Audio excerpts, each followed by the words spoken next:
우리는 늘 말합니다. 마음 편히 살고 싶습니다. 그런데 이상하게도 아무리 좋은 집에 살아도 돈이 생겨도 일이 잘 풀려도 마음이 편하지 않을 때가 많습니다. 부처님께서는 말씀하셨습니다. 마음이 복잡한 자는 세상을 복잡하게 본다. 결국 세상은 그대로인데 편안하지 않은 것은 내 마음의 모양 때문입니다. 그래서 어떤 이는 아무것도 없어도 평온하고 어떤 이는 모든 걸 가져도 늘 불안합니다. 마음의 평화는 조건에서 오는 것이 아닙니다. 그것은 배우고 닦아야 얻을 수 있는 수행의 열매입니다. 이 오디오북은 그런 마음의 평화를 만드는 세 가지 길을 이야기합니다. 내려놓는 법, 비교를 멈추는 법, 그리고 감사로 사는 법입니다. 아무 일 없는 듯 지나가는 하루 속에서도 마음이 조용히 미소 짓는 순간이 있습니다. 그때가 바로 부처님께서 말씀하신 복의 순간입니다. 지금부터 그 길로 함께 걸어가겠습니다. 1편. 내려놓는 마음이 평화를 부릅니다. 지연은 오랫동안 무언가를 붙잡고 살았습니다. 사람에 대한 집착, 일에 대한 욕심, 인정받고 싶은 마음까지. 그녀의 하루는 늘 바빴고 마음은 늘 무거웠습니다. 모든 것을 잃지 않기 위해 애쓰며 살았지만 정작 가장 잃고 있던 것은 평화였습니다. 어느 날 지연은 작은 일을 계기로 크게 다투었습니다. 오랜 친구와의 말 한마디가 꼬여서 마음의 상처로 번졌습니다. 그날 밤 지연은 혼자 앉아 스스로에게 물었습니다. 나는 도대체 왜 이렇게 힘든 걸까? 그때 마음속에서 낯선 대답이 들려왔습니다. 놓지 않기 때문입니다. 부처님께서는 말씀하셨습니다.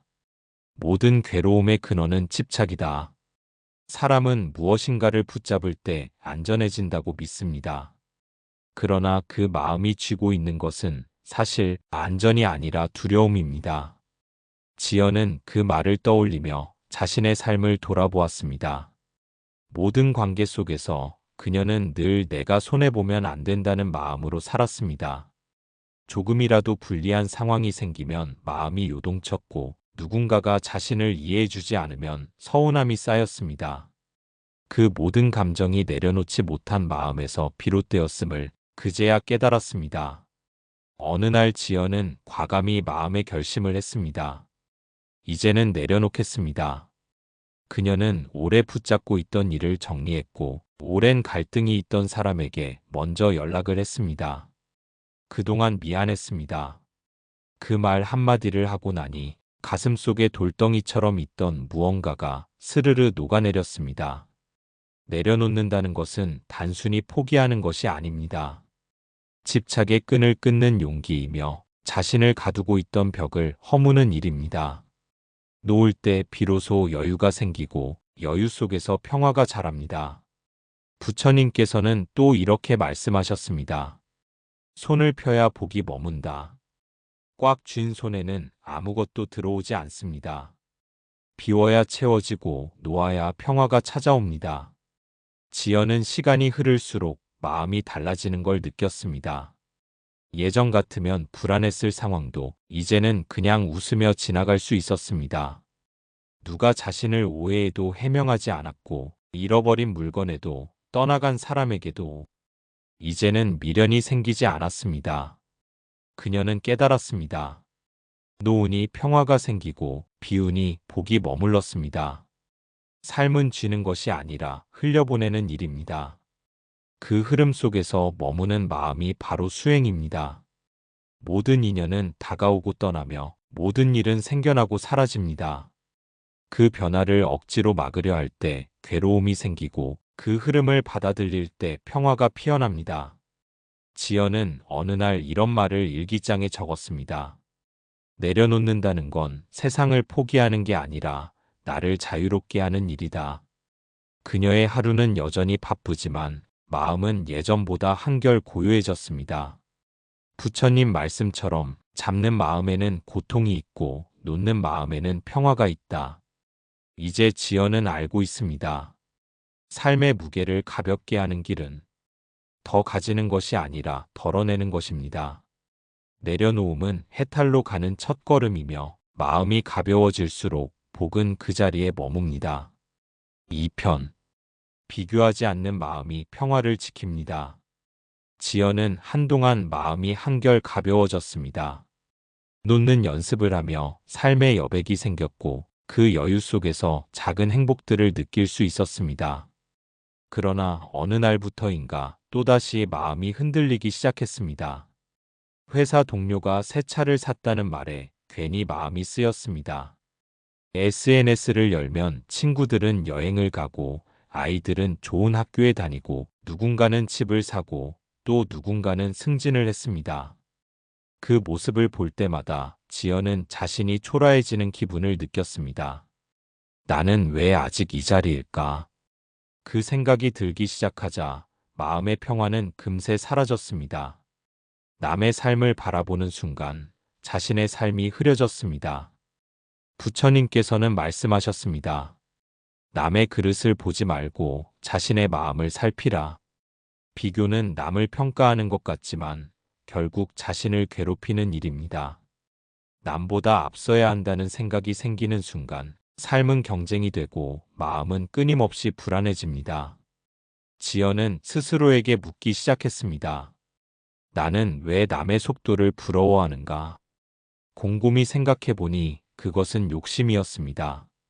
더 잘되고 싶은 욕심, 더 인정받고 싶은 마음, 그 마음이 비교의 불씨가 되어 괴로움을 키우고 있었습니다. 어느 날 지연은 퇴근길에 작은 공원을 걸었습니다. 겨울 끝자락이라 잎은 다 떨어지고 앙상한 나무들만 서 있었습니다. 그런데 이상하게도 그 풍경이 평화로워 보였습니다. 나무는 서로 경쟁하지 않았습니다. 크고 작고 굵고 곧은 모양 그대로 서 있을 뿐이었습니다. 그 모습을 보며 지연은 생각했습니다. 이 나무들도 각자의 자리에 이렇게 평온한데 나는 왜 내 자리에서 불안해하고 있었을까? 그날 이후 지연은 비교의 습관을 내려놓는 연습을 했습니다. 남이 잘 되면 축복하고 자신에게는 감사했습니다. 내가 지금 이렇게 숨쉬고 살아있다는 것, 그 자체가 이미 복이구나. 이 마음을 가지니 마음이 점점 고요해졌습니다. 부처님께서는 또 이렇게 말씀하셨습니다. 남보다 나음을 구하지 말고 마음의 청정을 구하라. 비교는 끝이 없습니다.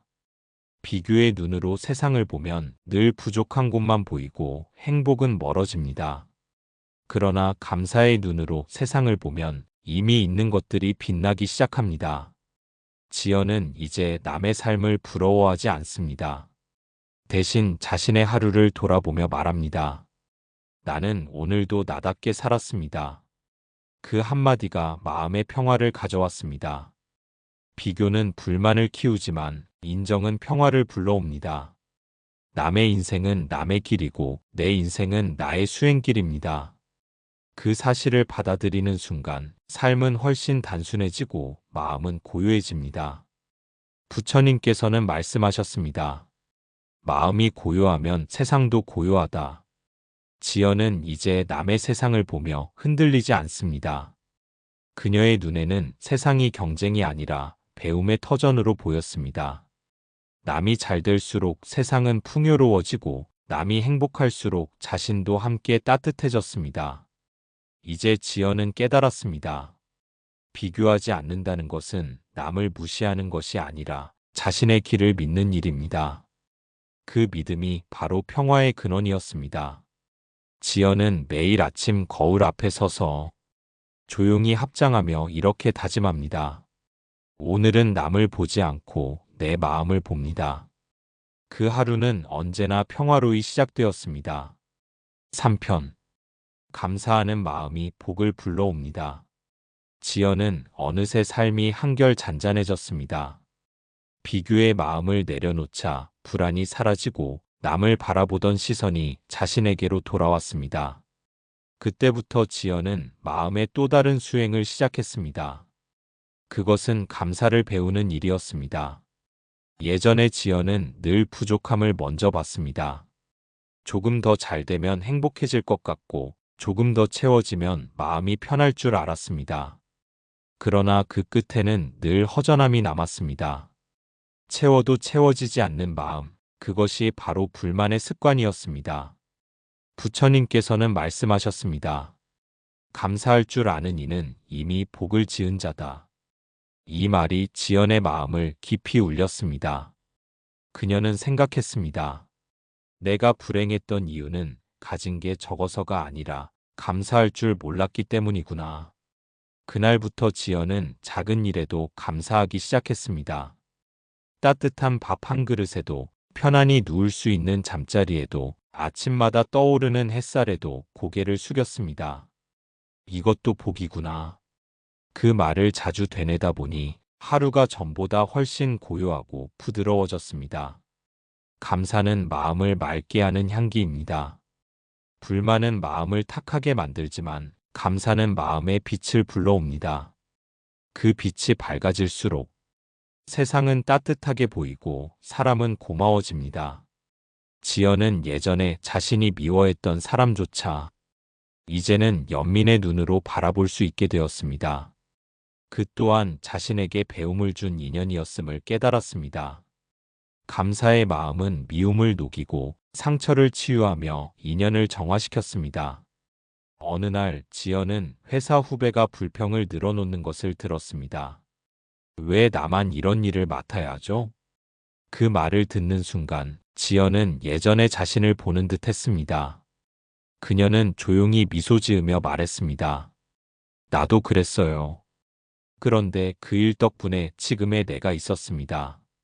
후배는 잠시 멈춰섰고 그 말 속에 담긴 평온함을 느낄 수 있었습니다. 감사는 단순한 예의가 아닙니다. 삶의 태도이며 복을 짓는 수행입니다. 불교에서는 감사 수행을 통해 마음을 밝히라 가르칩니다. 감사할 때 그 마음이 업을 정화하고 복의 씨앗을 틔웁니다. 부처님께서는 또 말씀하셨습니다. 불평하는 이는 그 복을 잃고 감사하는 이는 그 복을 키운다. 지연은 이제 그 말씀의 의미를 온전히 이해했습니다. 감사할 때 마음이 고요해지고 고요할 때 복이 자라납니다. 예전에는 원하는 것을 얻지 못해 괴로웠지만 이제는 가진 것만으로도 충분했습니다. 감사할 때 마음이 부드러워지고 삶은 더 이상 싸움이 아니라 수행이 되었습니다. 지연은 하루를 마칠 때마다 이렇게 기도합니다. 오늘 하루도 감사했습니다. 작은 일에도 미소 지을 수 있는 마음을 주셔서 감사합니다. 그 기도를 드릴 때면 마음 깊은 곳에서 따뜻한 빛이 피어올랐습니다. 감사는 복을 부르는 힘입니다. 감사하는 마음이 있을 때 삶의 모든 순간이 수행이 되고 그 수행은 복으로 열매 맺습니다. 지연은 이제 알고 있습니다. 마음을 편히 사는 길은 멀리 있지 않습니다. 그것은 내려놓음에서 시작되어 비교를 멈추고 감사로 완성되는 길이었습니다. 삶이란 늘 오르내림이 있습니다. 기쁨이 오면 근심이 뒤따르고 평안이 오면 다시 시련이 찾아옵니다. 그러나 마음을 다스릴 줄 아는 사람은 그 어떤 파도 속에서도 잔잔함을 잃지 않습니다. 부처님께서는 말씀하셨습니다. 마음이 고요하면 세상도 고요하다. 이 말의 뜻은 세상이 변하기를 기다리지 말고 내 마음이 먼저 고요해져야 한다는 것입니다. 내려놓는 마음은 괴로움을 덜어내고 비교하지 않는 마음은 평화를 지키며 감사하는 마음은 복을 머물게 합니다. 이 세 가지 수행이 쌓일 때 우리의 하루는 비로소 평온해집니다. 지연의 이야기는 특별한 사람이 아니라 우리 모두의 이야기입니다. 붙잡고 비교하고 불평하며 살던 마음이 이제는 비우고 인정하고 감사로 바뀔 때 그곳에서 진짜 자유가 피어납니다. 편안한 마음은 세상이 주는 것이 아닙니다. 그것은 내가 짓는 복의 향이며 수행으로 피어나는 마음의 열매입니다. 오늘 하루도 부디 고요한 마음으로 자신의 삶을 바라보시길 바랍니다. 내려놓을 수 있다면 이미 평화가 있고 감사할 수 있다면 이미 복이 있습니다. 부처님께서 말씀하셨습니다. 마음이 평안한 이는 이미 부처의 길 위에 있다. 그 길을 오늘도 걸어가시길 바랍니다.